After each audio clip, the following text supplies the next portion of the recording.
A night fighter, also known as all-weather fighter or all-weather interceptor for a period of time post-World War II, is a fighter aircraft adapted for use at night or in other times of bad visibility.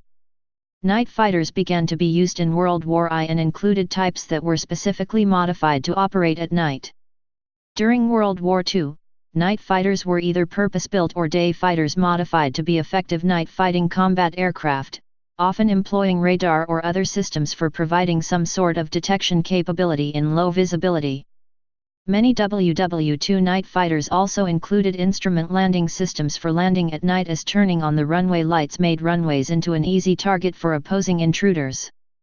Avionics systems were greatly miniaturized over time, allowing the addition of radar altimeter, terrain-following radar, improved instrument landing system, ILS, microwave landing system, MLS, Doppler weather radar, LORAN receivers, tactical air navigation system, TACAN, inertial navigation system, INS, GPS, and GNSS in aircraft.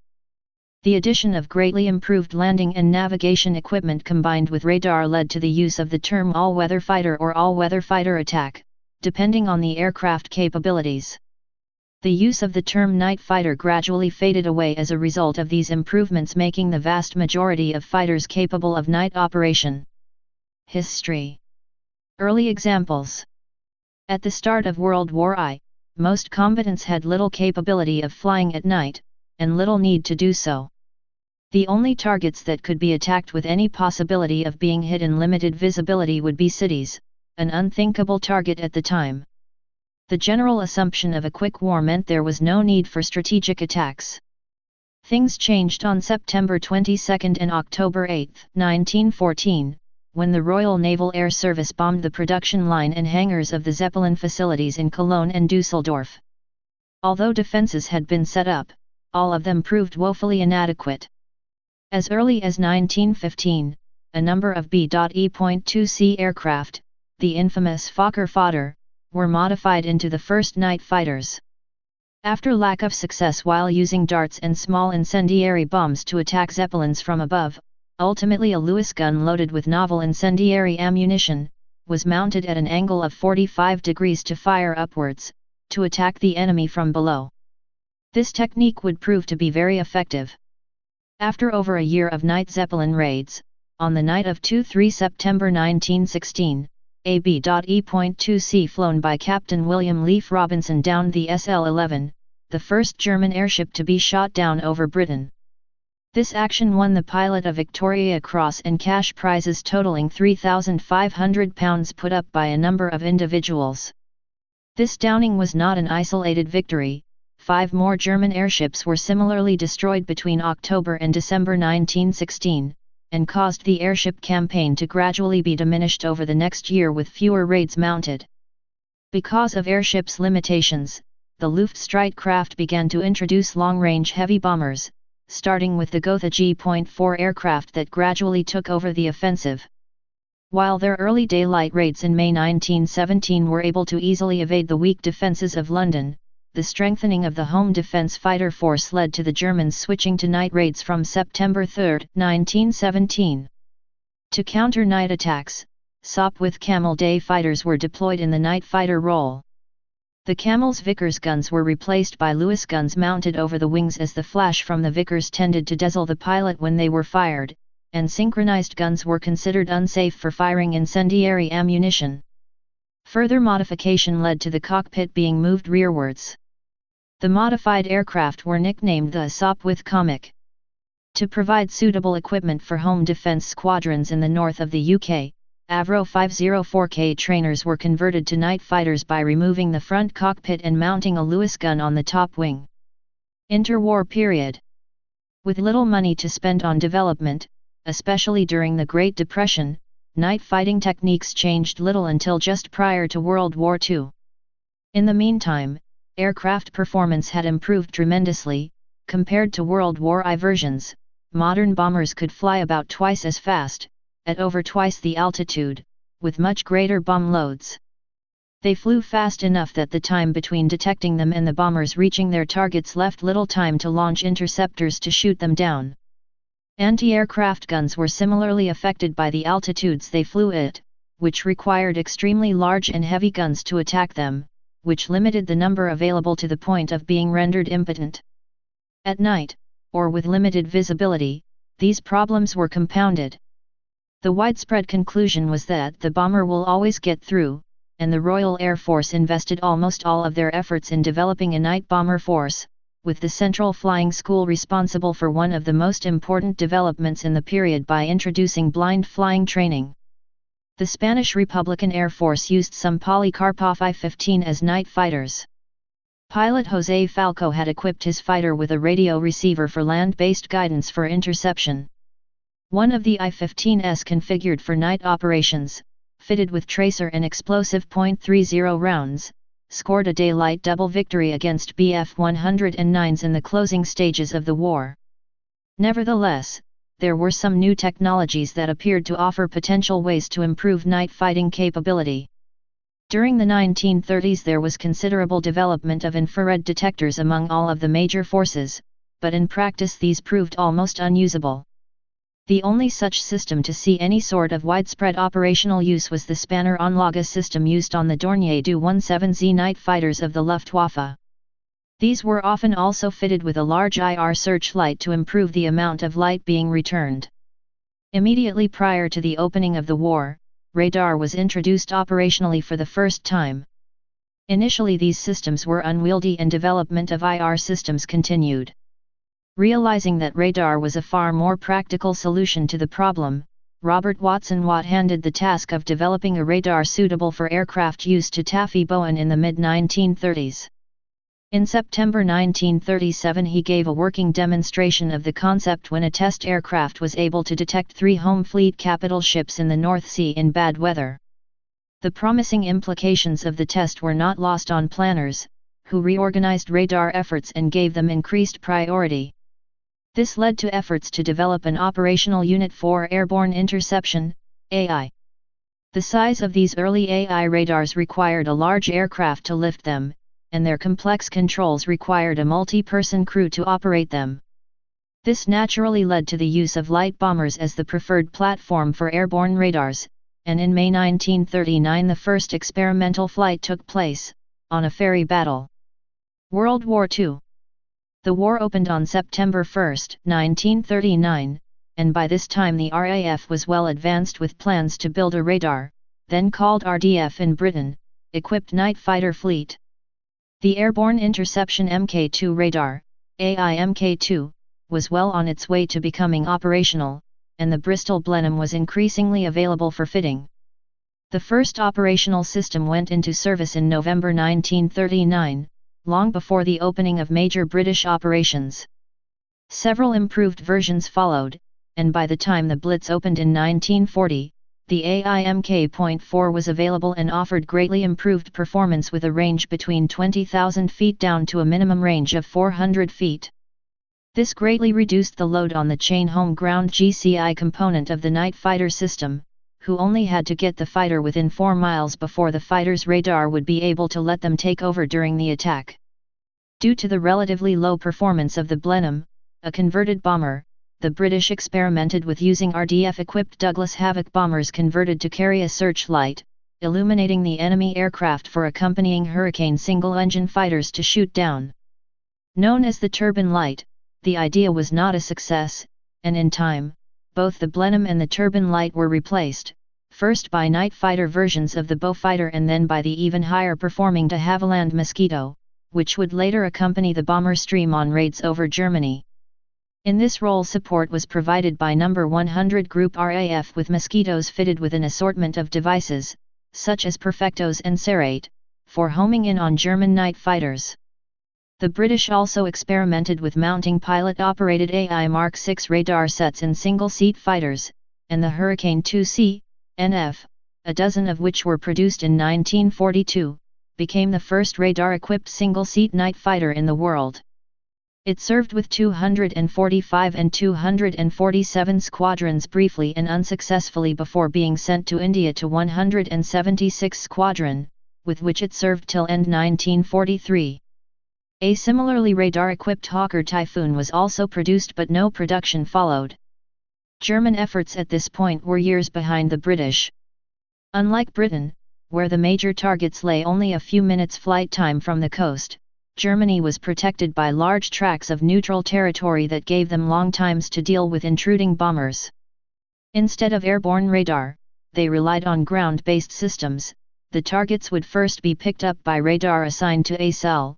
The radar would then direct a searchlight to paint the target, allowing the fighters to attack them without onboard aids. The searchlights were later supplanted with short-range radars that tracked both the fighters and bombers, allowing ground operators to direct the fighters to their targets. By July 1940 this system was well developed as the Kamm-Huber line, and proved able to deal with the small raids by isolated bombers the RAF was carrying out at the time. At the urging of R.V. Jones, the RAF changed their raid tactics to gather all of their bombers into a single stream. This meant that the ground-based portion of the system was overwhelmed, with only 1 or 2 searchlights or radars available per cell. The system was able to handle perhaps 6 interceptions per hour. By flying all of the bombers over a cell in a short period, the vast majority of the bombers flew right over them without ever having been plotted, let alone attacked. German success against the RAF plummeted, reaching a nadir on 31 May 1942 when the first 1,000 bomber raid attacked Cologne, losing only 4 aircraft to German night fighters. It was not until 1942 that the Germans first started deploying the initial B/C low UHF band version of the Liechtenstein radar, and at that time in extremely limited numbers, using a 32 dipole element mattress, antenna array. This late date, and slow introduction, combined with the capture of a Ju-88R1 night fighter equipped with it in April 1943 when flown to RAF Dice, Scotland by a defecting Luftwaffe crew, allowed British radio engineers to develop jamming equipment to counter it. A race developed with the Germans attempting to introduce new sets and the British attempting to jam them, with the British holding the upper hand throughout.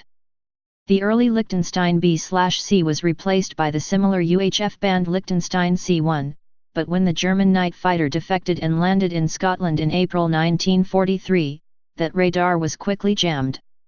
The low VHF band SN2 unit that replaced the C1 remained relatively secure until July 1944, but only at the cost of using huge, 8-dipole element Hirschgewey, stag's antlers, antennas that slowed their fighters as much as 25 miles per hour, making them easy prey for British night fighters who had turned to the offensive role.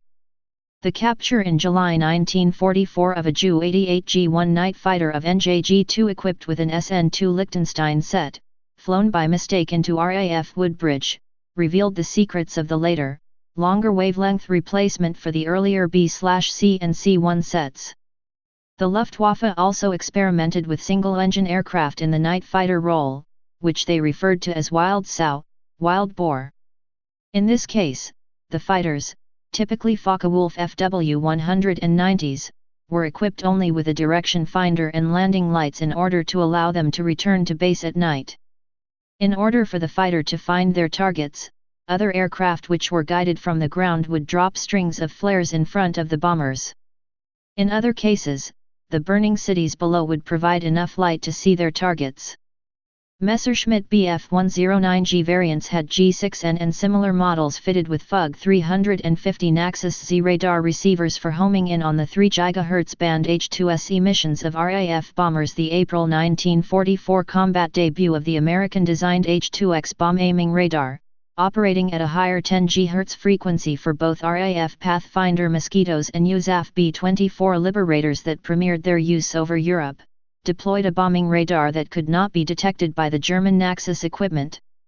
The Bf-109G series aircraft fitted with the Naxos radar detectors also were fitted with the low to mid VHF band FUG 217/218 Neptune active search radars, as were Focke-Wulf FW-190A6/R11 aircraft. These served as radar-equipped night fighters with NJG-R10 and NJG-11.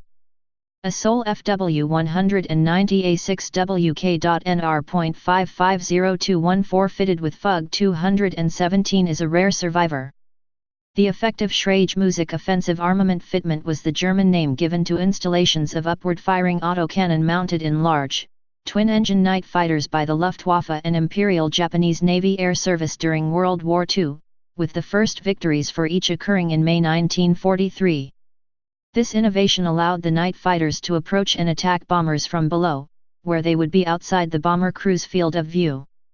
Few bombers of that era carried defensive guns in the ventral position. An attack by a Schrage-Music-equipped fighter was typically a complete surprise to the bomber crew, who would only realize that a fighter was close by when they came under fire. Particularly in the initial stage of operational use until early 1944, the sudden fire from below was often attributed to ground fire rather than a fighter. Rather than nighttime raids, the U.S. Army Air Forces were dedicated to daytime bombing over Germany and Axis allies, that statistically were much more effective. The British night bombing raids showed a success rate of only 1 out of 100 targets successfully hit. At the urging of the British, who were looking to purchase US-made aircraft, US day fighters were initially adapted to a night role, including the Douglas P-70 and later Lockheed P-38M Night Lightning. The only purpose-built night fighter design deployed during the war, the American Northrop P-61 Black Widow, was introduced first in Europe and then saw action in the Pacific, but it was given such a low priority that the British had ample supplies of their own designs by the time it was ready for production. The first USAF unit using the P-61 did not move to Britain until February 1944, operational use did not start until the summer, and was limited throughout the war. Colonel Winston Kratz, director of night fighter training in the USAF, considered the P-61 as adequate in its role. It was a good night fighter. It did not have enough speed. The U.S. Navy was forced into the night fighting role when Japanese aircraft successfully harassed their units on night raids. The Japanese Navy had long screened new recruits for exceptional night vision, using the best on their ships and aircraft instead of developing new equipment for this role. To counter these raids, the Navy fitted microwave-band, compact radar sets to the wings of its single-engined Grumman F-6F Hellcat and Vought F-4U Corsair fighters by the close of the war, operating them successfully in the Pacific. In several cases these aircraft were used on raids of their own. Post-war. Even while the war raged, the jet engine so seriously upset aircraft design that the need for dedicated jet-powered night fighters became clear. Both the British and Germans spent some effort on the topic, but as the Germans were on the defensive, their work was given a much higher priority. Their Messerschmitt Me 262 was adapted to the role, and Oberleutnant Kurt Welter claimed 25 mosquitoes at night. Other forces did not have the pressing need to move to the jet engine. Britain and the US were facing enemies with aircraft of even lower performance than their existing night fighters. However, the need for new designs was evident, and some low-level work started in the closing stages of the war, including the U.S. contract for the Northrop F-89 Scorpion. When the Soviet plans to build an atomic bomb became known in the West in 1948, this project was still long from being ready to produce even a prototype, and in March 1949 they started development of the North American F-86D Sabre and Lockheed F-94 Starfire as stopgap measures. All of them entered service around the same time in the early 1950s. In the Korean War, after Starfires proved ineffective, Marine Corps Douglas F-3D Skyknights shot down 6 aircraft, including 5 Mikoyan-Gurevich MiG-15s without loss, as the MiG-15s lacked radar to shoot down individual fighters, though they were effective against bomber formations at night. The RAF began studies into new fighter designs in the immediate post-war era, but gave these projects relatively low priority. By the time of the Soviet bomb test, the night fighter design was still strictly a paper project, and the existing Mosquito fleet was generally unable to successfully intercept the Tupolev Tu-4 bomber it was expected to face. This led to rushed programs to introduce new, interim night fighter designs, leading to night fighter versions of their Gloucester Meteor in 1951, along with a similar conversion of the de Havilland Vampire. These were followed by the de Havilland Venom in 1953 and then Navy's de Havilland Sea Venom. The advanced night fighter design was eventually introduced in 1956 as the Gloucester Javelin, by this time essentially outdated. In Canada, Avro Canada introduced the CF-100 Canuck, which entered service in 1952. Night fighters existed as a separate class into the 1960s. As aircraft grew in capability, radar-equipped interceptors could take on the role of night fighters and the class went into decline.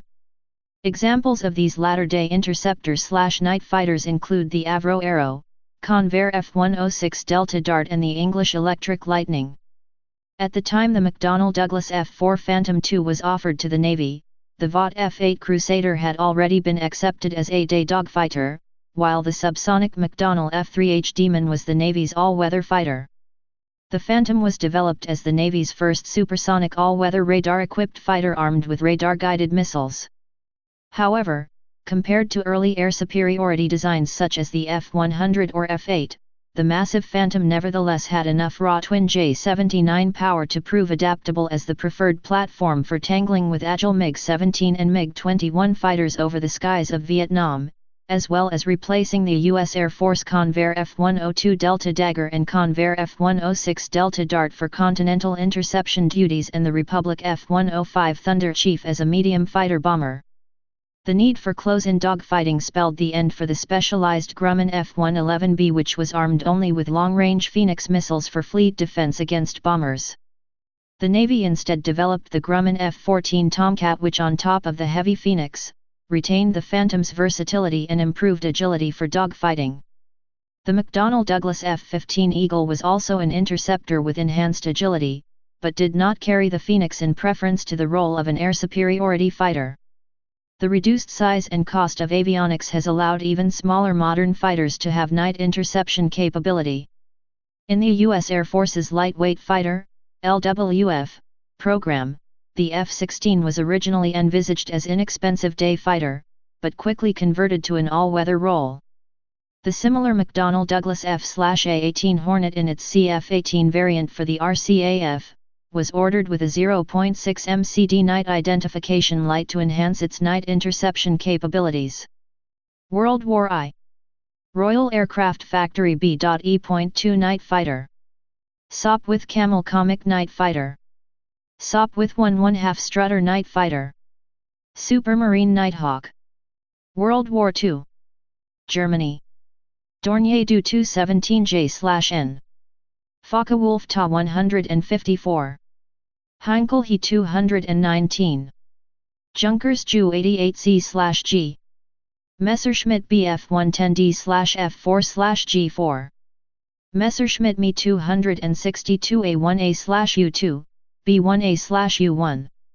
Focke-Wulf FW 189A1. Focke-Wulf FW 190A5/R11. Italy. Fiat CR.42 CN. Kant Z.1018/CN Leone. Caproni Vizela F5/CN. Regini Re 2001 CN Seria I-23 Falco. Japan. Aichi S1A Denko. Kawasaki Ki 45 KAIC. Mitsubishi Ki 46-3 Kai. Mitsubishi Ki 109. Nakajima C6N1S. Nakajima J1N1S. Yokosuka D4Y2S. Yokosuka P1Y1S. Hungary/Romania. Fiat CR.42 Falco. Mavag Heja. Messerschmitt Bf109F. Messerschmitt Bf110G4D. Messerschmitt Me 210CA1/N. Soviet Union. Petlyakov PE3 bis. Yakovlev Yak 9 MPVO.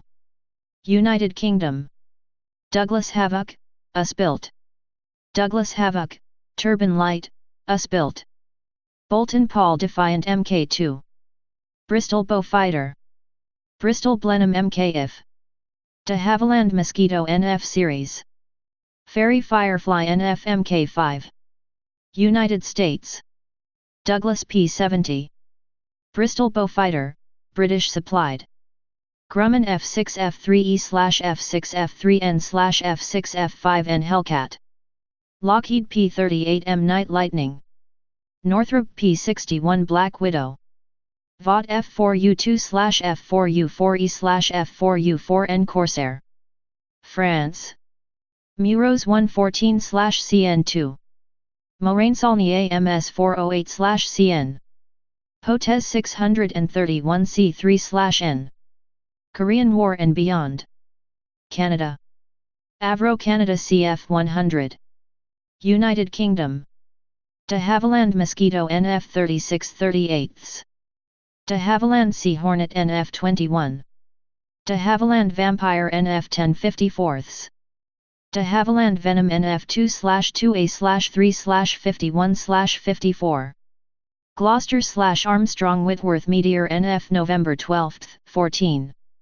Gloucester Javelin. United States. Douglas F3D Skik Knight. Grumman F7 F1N/2N Tigercat. Lockheed F94 Starfire. McDonnell F2H2N/F2H4 Banshee. McDonnell F101 Voodoo. North American F86D/K/L Sabre. Northrop F89 Scorpion. Vought F4U5N/F4U5NL Corsair/Goodyear FG1E Corsair. Please subscribe and thanks for watching.